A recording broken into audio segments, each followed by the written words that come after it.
Hello friends, welcome to this video. Today we are sitting down and just chatting. Literally, I am in my comfy cozy chair. I have Gracie beside me and I have on my iPad here all of the many questions that you all have sent to me that you would like to know answers to. So I am going to try to get through as many of these as possible. I asked on Instagram and the community tab here on YouTube what you wanted to know, and we have everything from personal to other questions about hair and makeup. Now, as I go through the questions, there are many that are very similar. So I'll try to group several of those answers together so that we can address as many questions as possible. So starting off, a few questions about being married, my husband. So how long have my husband and I been married? We've been married for 23 years.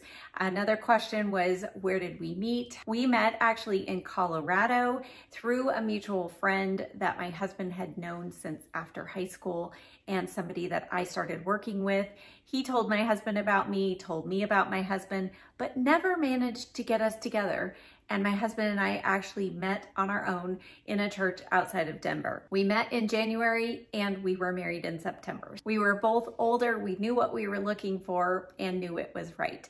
Now, where do I live? I live in Southern California. Another question was, what town or what area of California do you live in? Well, I live in a small-ish town, so I'm not gonna give you that specifically because, you know, it is the internet after all.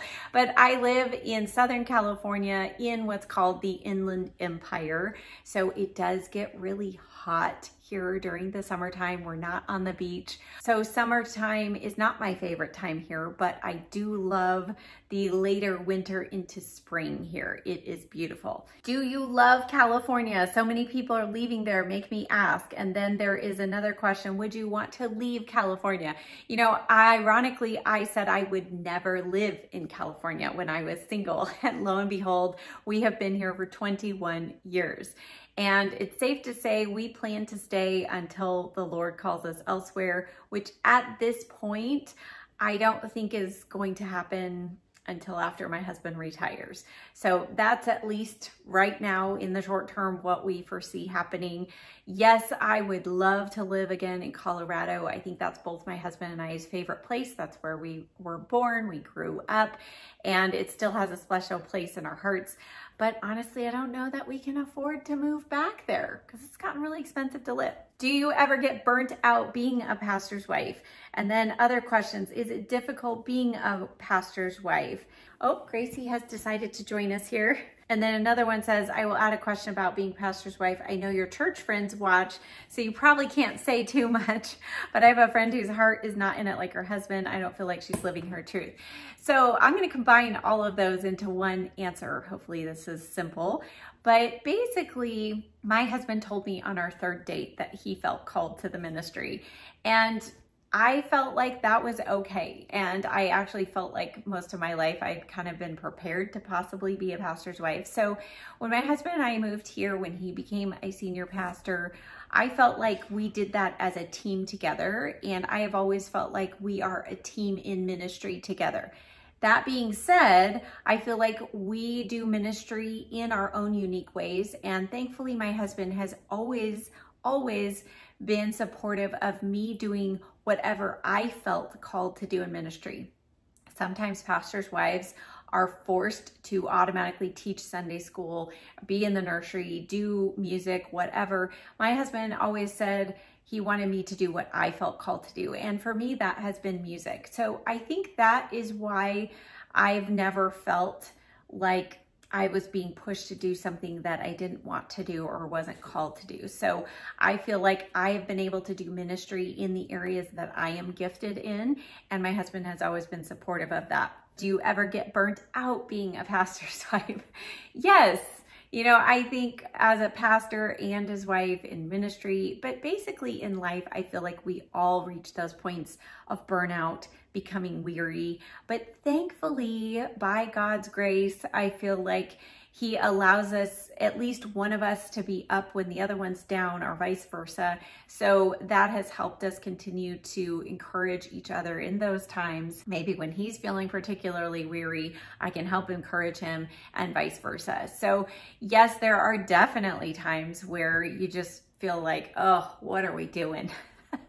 but we just continue on because this is still where we're called to be. So overall, I have enjoyed being a pastor's wife. Now, I will say every pastor's wife is very different. So I feel like because of the church and the people that we have in our church and that we've had in our church ministry throughout the years, I feel like that is what has helped us continue on and continue in ministry. And our church people are so wonderful to us and so gracious. Now, it's not always rainbows and butterflies, but we've had our fair share of issues. But overall, I feel like we are particularly blessed with a group of people that just love us because of who we are. Now, other questions as far as music goes. When did I start taking piano? I also had another question of what college I went to for music, and did I play any other instruments? And have I ever played with a jazz ensemble? I started playing piano when I was 5.5, started taking lessons, and took through the end of my freshman year. So I had just turned 15 at that point. So about a little less than 10 years of lessons. After that point, I never took lessons again. I did not go to college at all. However, I did continue to play piano all through high school. I was given a lot of opportunities after high school to continue to play for things at church. I went to a large church that had concerts and I played in those. So that really helped me improve my skills. And then when we moved out here, I continued to kind of be forced to continue to get better and better because I was playing on a weekly basis. And that's when I got into recording music and just continuing to learn different things. So I continued to develop my skills on my own. Have I ever played with a jazz ensemble? I did once. I played with a jazz band. It was when I was accompanying a choir, and that was one of the most fun times I've ever had. We had 3 concerts in one weekend, and that was my most favorite part of that whole experience. So a couple of questions about what Bible I'm reading from, what Bible study I'm doing. So my favorite translation to read from personally is the New Living Translation.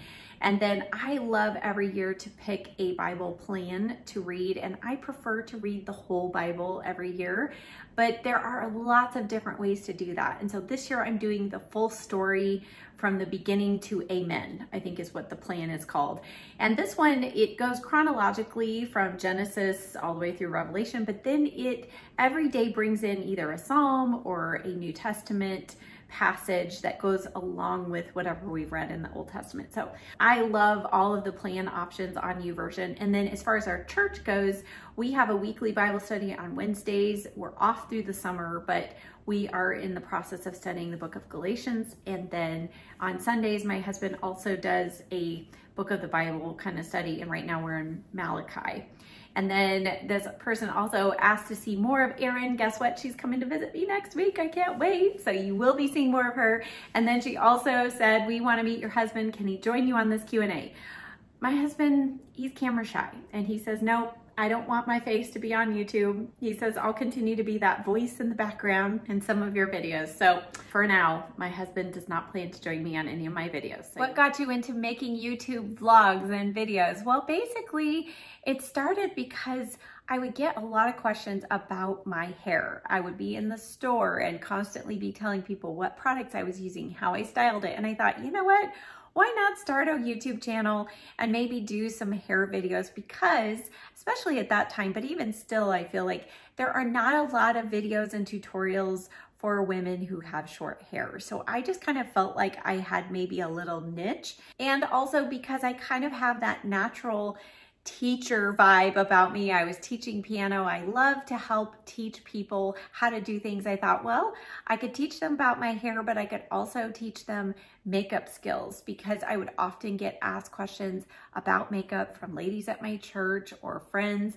And I thought, why not share those thoughts here on YouTube? And if anybody chooses to watch, great. So for several years, I would say for about 5 years here on YouTube, my videos were primarily just a hobby and something I would do on the side. Now it's pretty much full-time, but as another question asks, how do you juggle life and make it look so effortless? Well, I'm glad that it looks effortless. Many days I don't feel that way, but I'm a very self-motivated, driven person. I always have that mental checklist of things that I need to get done today. But I feel like that's a good thing and a bad thing. The good part about that is it keeps me on track with the priorities that need to get done. So I plan my music, I practice music for church. That is top priority. And then YouTube, I just try my best to work that in. Now, because I'm able to do most of that from home, it does help me to be able to do it whenever I can fit it in. And a lot of times, honestly, I'm editing videos at 10, 11, 12 o'clock at night so that I can get something up the next day.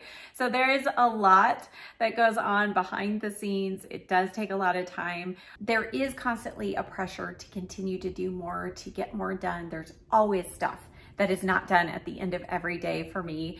And I'm just learning to give myself grace and to say, you know what, it's okay. It'll be there tomorrow. Those emails will be there tomorrow. The comments will be there tomorrow.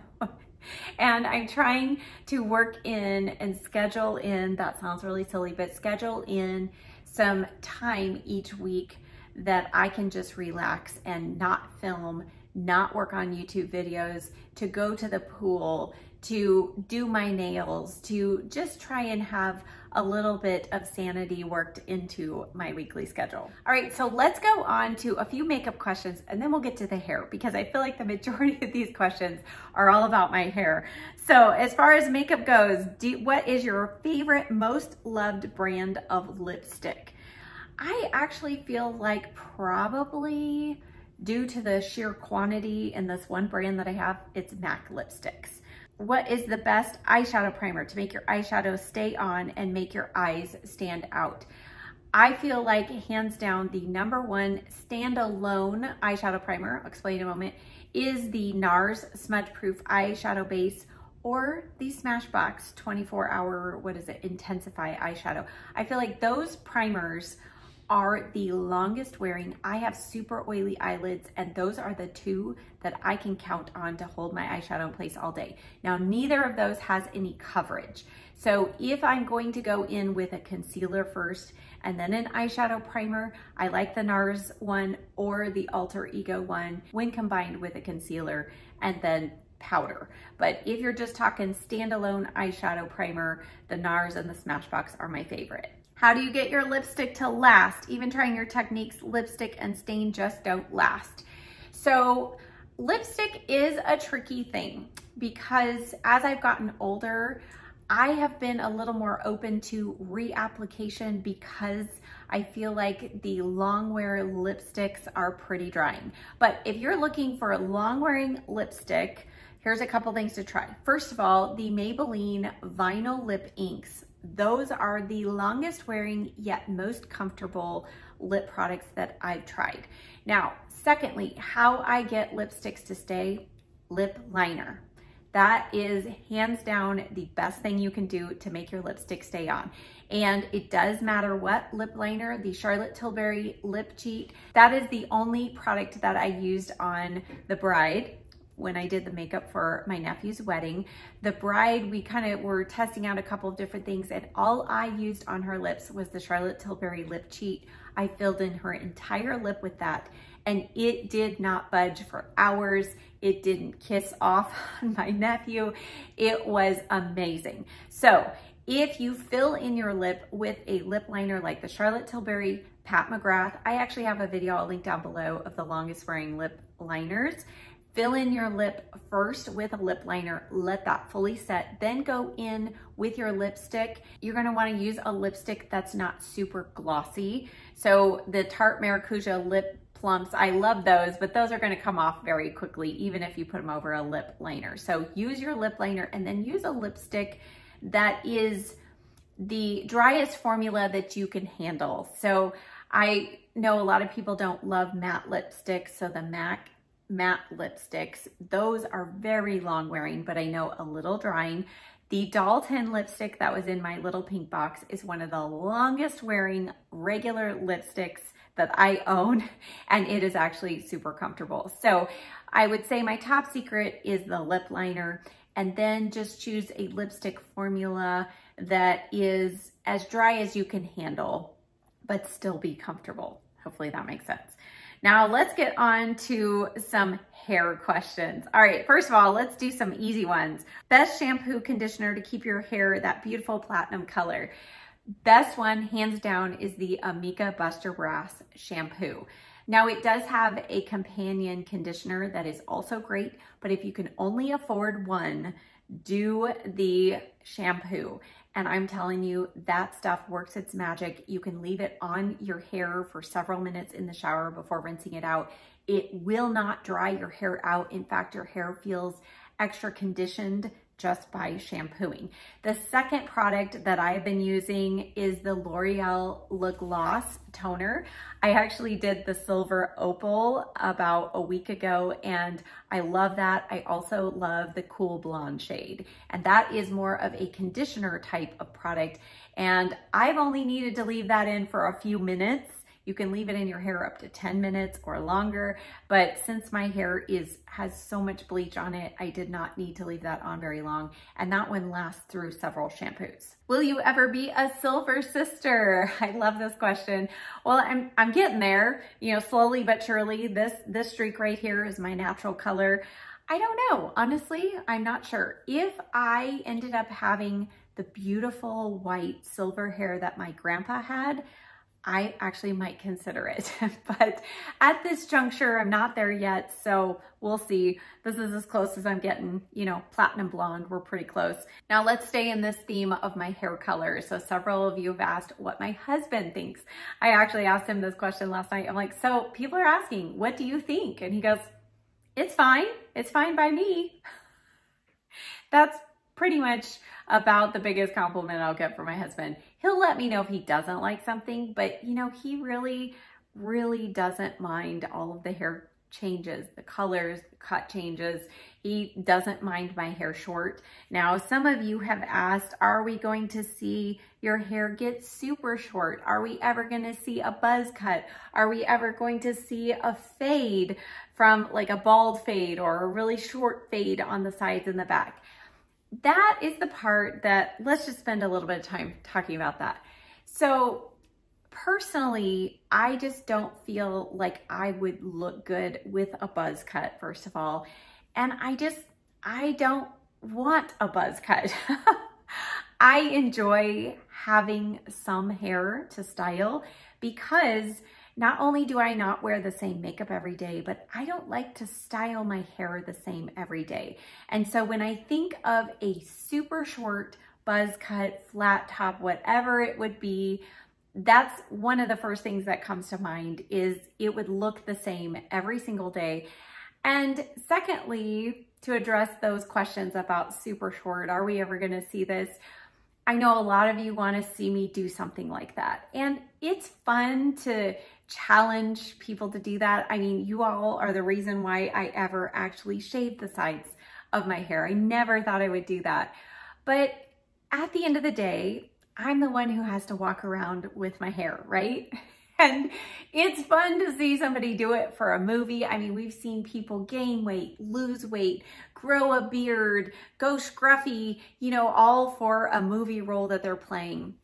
But for me, I have to walk around my everyday life with whatever hair choices I make.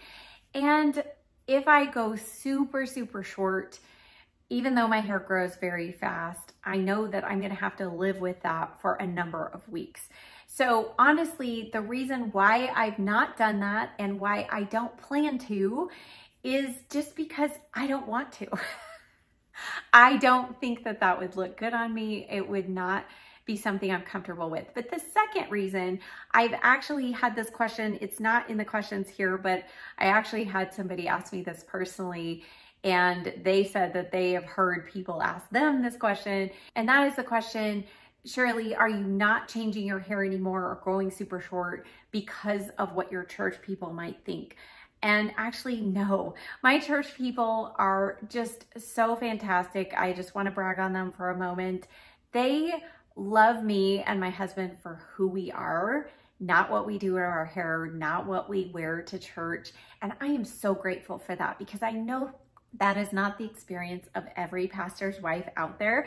So some of you have assumed that the reason why I don't do anything even more crazy with my hair, which is hard to imagine. I mean, I've had pink hair even, but some of you have assumed that that's because my church people might be judgmental.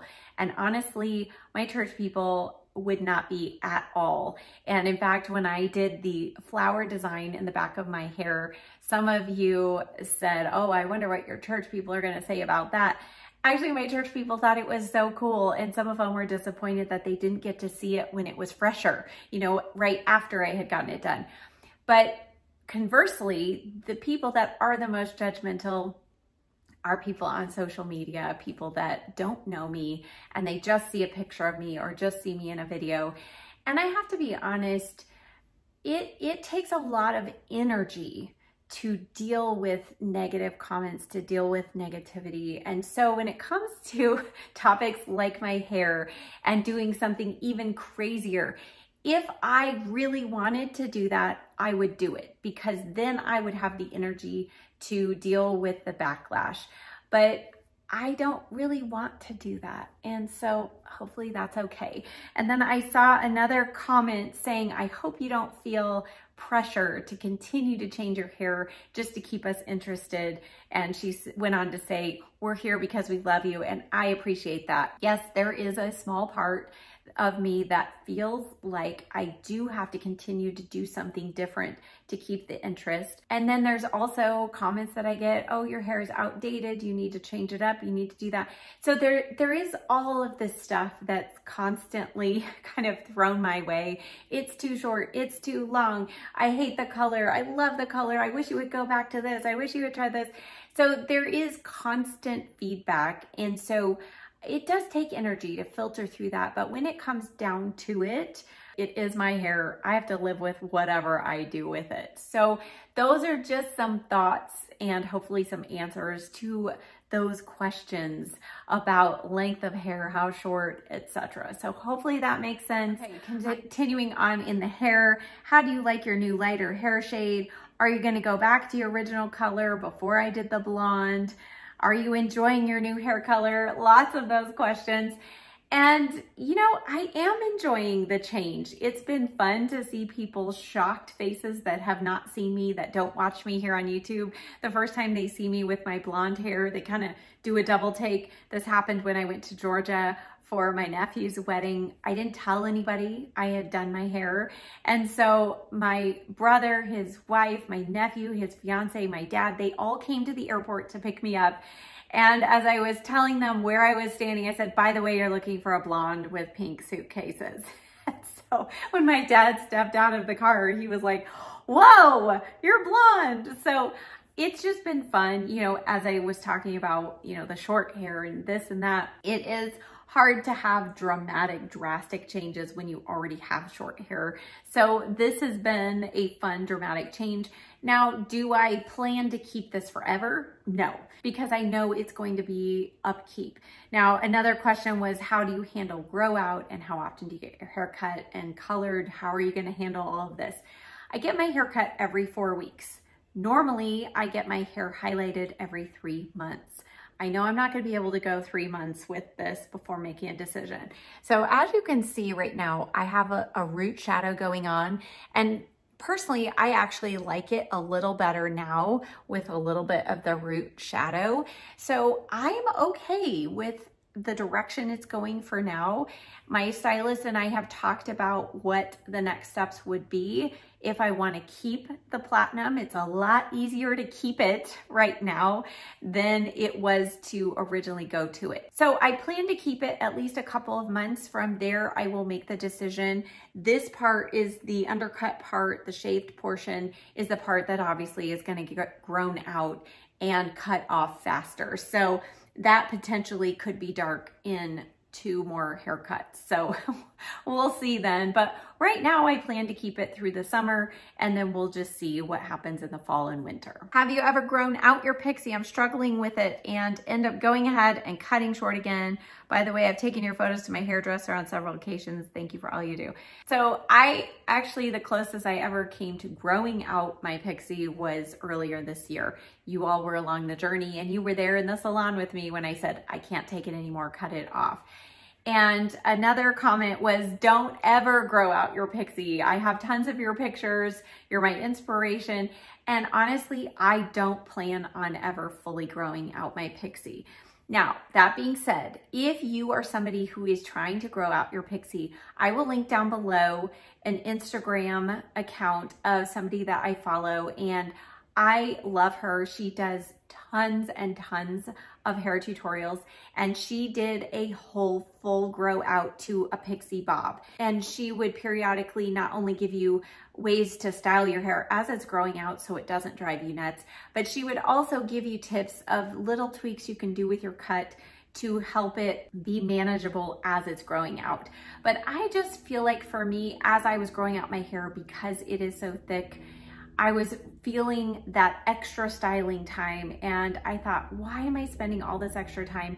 And then because of where I live in the hot summers, I know when I had long hair, it was up in a ponytail all day long, every day pretty much, and I just don't like that style on me. That's just not a really great look for me. I've never enjoyed how I look with a bun or, you know, with my hair slicked back. So I just feel like short hair is the easiest thing for me, and I've really enjoyed it. And yes, short hair ladies, we're in the minority. I know everybody else has long hair, but I'm okay with that. And I think it's good to be different. Another hair question. I have a pixie cut, but I feel like I don't have enough layering. What do I tell my stylist to get the layered effect like you have? I've mentioned that I feel like I need more layering, but so far I don't feel like I'm conveying it properly. And then several people below that said, me too, yes, yes. So, and then I've also had people say, what do I tell my stylist I want to get your cut? So I'll start with that second question. What do I tell my stylist if I want your hair cut? You want an undercut pixie, but more importantly, you bring a picture of my style. So my stylist always says the word pixie to one stylist means a completely different thing to the next stylist. So you can tell them you want an undercut pixie, which just means this part is shaved and there's a longer portion that hangs over it. But then as far as the exact style, take my picture. I have more coming for those of you who have asked, so stay tuned. Now, the follow-up question though is, how do I get more layering? I feel like I don't have enough. So a couple of terms that you might use. Number one is texturizing. Most stylists understand what that means, and that's done either with texturizing shears or with point cutting. Deep point cuts, texturizing, you can ask for them to do more texturizing in certain areas, and that will help add the layers. That will also help take out bulk in areas if you feel like it's thick. If you want more body, more lift in your hair, you can kind of go to those areas and just tell your stylist, I feel like I might need a little more texturizing in this section because it's not giving me the lift that I want. It's not as layered as I want. So use those terms, texturizing, point cutting, hopefully that will help. Another question, do you ever try products that people ask your opinion on? Do you do your makeup every day? I was brought up to put my face on every morning, never go to the store without my makeup and hair done. I've done this every day. And then there were several comments below that of people saying similar things, that they too feel like putting on makeup every day. And then I got some questions about how they are the opposite. They've gotten to the point where they just now want to wear moisturizer. They don't even want to mess with makeup. And they've asked if I ever thought I would get to that point. So basically, my mom always put her face on every day. We would joke about that. She put her face on. And not only did she put her face on every day, she always did her hair. She was always dressed every day. And so that's kind of how I was raised. And honestly, I love it. I don't feel quite like myself and quite ready for the day until I have my face on and my hair done and some clothes on. Now, that being said, there are varying degrees of makeup that I put on every day, but I really, at this point, don't ever see myself being somebody who doesn't want to put on makeup, because I enjoy the process. I enjoy the transformation.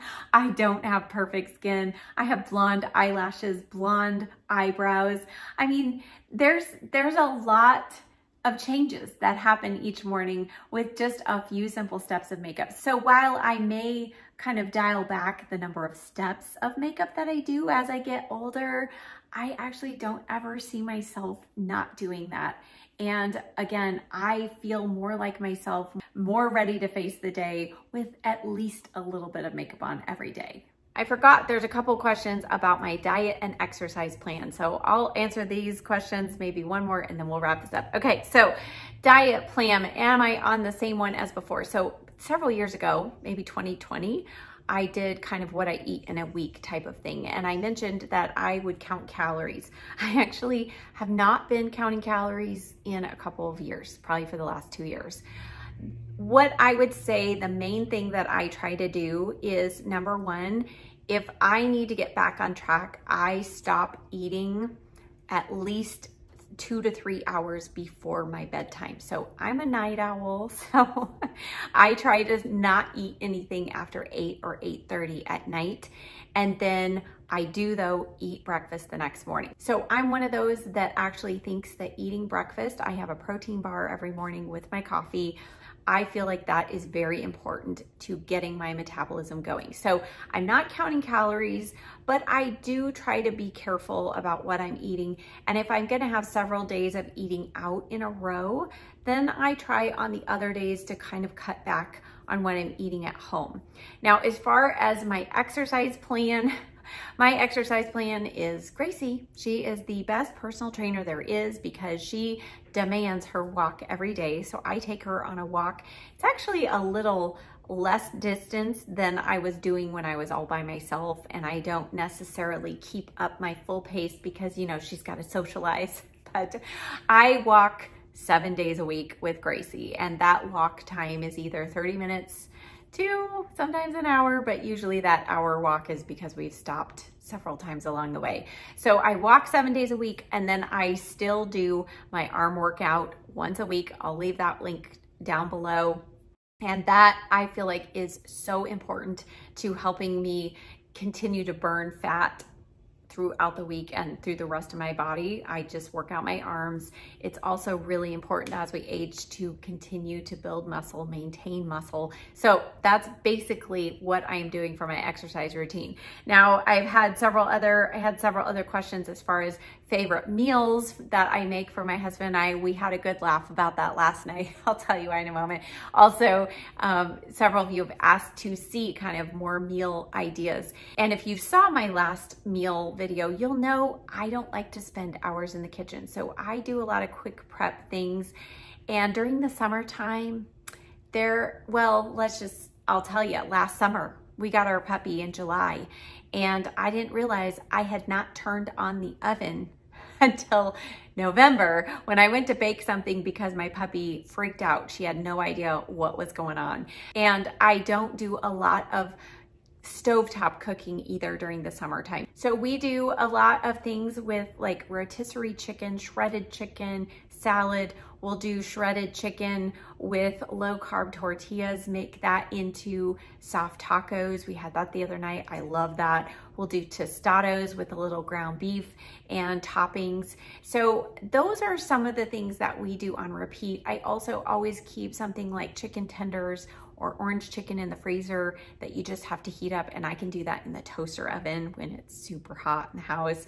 We sometimes get on a kick of doing a fruit smoothie in the evenings because it's just literally so hot. I don't want to cook, and my husband doesn't want anything hot either.